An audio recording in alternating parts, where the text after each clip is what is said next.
Chapter 2. In the second year of his reign, Nebuchadnezzar had dreams. His mind was troubled, and he could not sleep. So the king summoned the magicians, enchanters, sorcerers, and astrologers to tell him what he had dreamed. When they came in and stood before the king, he said to them, "I have had a dream that troubles me, and I want to know what it means." Then the astrologers answered the king, "May the king live forever. Tell your servants the dream, and we will interpret it." The king replied to the astrologers, "This is what I have firmly decided. If you do not tell me what my dream was and interpret it, I will have you cut into pieces and your houses turned into piles of rubble. But if you tell me the dream and explain it, you will receive from me gifts and rewards and great honor. So tell me the dream and interpret it for me." Once more they replied. "Let the king tell his servants the dream, and we will interpret it." Then the king answered, "I am certain that you are trying to gain time because you realize that this is what I have firmly decided.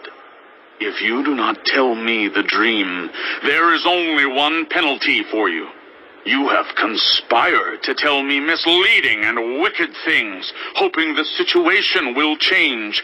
So then, tell me the dream, and I will know that you can interpret it for me." The astrologers answered the king, "There is no one on earth who can do what the king asks. No king, however great and mighty, has ever asked such a thing of any magician or enchanter or astrologer. What the king asks is too difficult. No one can reveal it to the king except the gods, and they do not live among humans." This made the king so angry and furious that he ordered the execution of all the wise men of Babylon. So the decree was issued to put the wise men to death, and men were sent to look for Daniel and his friends to put them to death. When Arioch, the commander of the king's guard, had gone out to put to death the wise men of Babylon, Daniel spoke to him with wisdom and tact. He asked the king's officer, "Why did the king issue such a harsh decree?" Arioch then explained the matter to Daniel. At this, Daniel went into the king and asked for time, so that he might interpret the dream for him. Then Daniel returned to his house and explained the matter to his friends Hananiah, Mishael, and Azariah. He urged them to plead for mercy from the God of heaven concerning this mystery, so that he and his friends might not be executed with the rest of the wise men of Babylon. During the night, the mystery was revealed to Daniel in a vision. Then Daniel praised the God of heaven and said, "Praise be to the name of God forever and ever. Wisdom and power are his. He changes times and seasons. He deposes kings and raises up others. He gives wisdom to the wise and knowledge to the discerning. He reveals deep and hidden things. He knows what lies in darkness, and light dwells with him. I thank and praise you, God of my ancestors.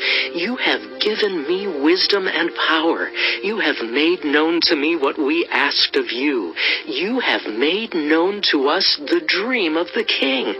Then Daniel went to Arioch, whom the king had appointed to execute the wise men of Babylon, and said to him, "Do not execute the wise men of Babylon. Take me to the king, and I will interpret his dream for him." Arioch took Daniel to the king at once and said, "I have found a man among the exiles from Judah who can tell the king what his dream means." The king asked Daniel, also called Belteshazzar, "Are you able to tell me what I saw in my dream and interpret it?" Daniel replied, "No wise man, enchanter, magician, or diviner can explain to the king the mystery he is asked about. But there is a God in heaven who reveals mysteries. He has shown King Nebuchadnezzar what will happen in days to come. Your dream and the visions that passed through your mind as you were lying in bed are these. As your majesty was lying there, your mind turned to things to come, and the revealer of mysteries showed you what is going to happen. As for me, this mystery has been revealed to me, not because I have greater wisdom than anyone else alive, but so that your majesty may know the interpretation and that you may understand what went through your mind. Your majesty looked, and there before you stood a large statue, an enormous, dazzling statue, awesome in appearance. The head of the statue was made of pure gold, its chest and arms of silver, its belly and thighs of bronze. its legs of iron, its feet partly of iron and partly of baked clay. While you were watching, a rock was cut out, but not by human hands.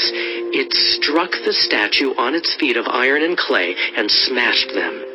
Then the iron, the clay, the bronze, the silver, and the gold were all broken to pieces and became like chaff on a threshing floor in the summer. The wind swept them away without leaving a trace, but the rock that struck the statue became a huge mountain and filled the whole earth. This was the dream, and now we will interpret it to the king. Your Majesty, you are the King of Kings. The God of heaven has given you dominion and power and might and glory. In your hands he has placed all mankind and the beasts of the field and the birds in the sky.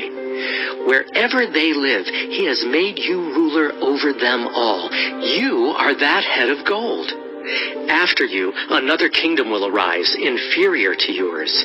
Next, a third kingdom, one of bronze, will rule over the whole earth.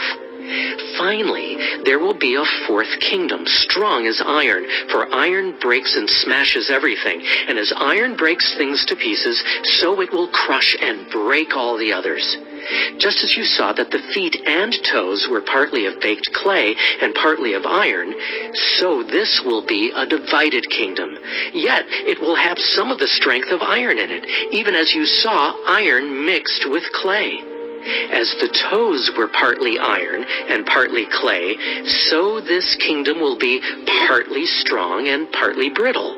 And just as you saw the iron mixed with baked clay, so the people will be a mixture and will not remain united, any more than iron mixes with clay. In the time of those kings, the God of heaven will set up a kingdom that will never be destroyed, nor will it be left to another people. It will crush all those kingdoms and bring them to an end, but it will itself endure forever. This is the meaning of the vision of the rock cut out of a mountain, but not by human hands. A rock that broke the iron, the bronze, the clay, the silver, and the gold to pieces. The great God has shown the king what will take place in the future. The dream is true, and its interpretation is trustworthy. Then King Nebuchadnezzar fell prostrate before Daniel and paid him honor and ordered that an offering and incense be presented to him. The king said to Daniel, Surely your God is the God of gods and the Lord of kings and a revealer of mysteries, for you were able to reveal this mystery. Then the king placed Daniel in a high position and lavished many gifts on him. He made him ruler over the entire province of Babylon and placed him in charge of all its wise men. Moreover, at Daniel's request, the king appointed Shadrach, Meshach, and Abednego administrators over the province of Babylon, while Daniel himself remained at the royal court.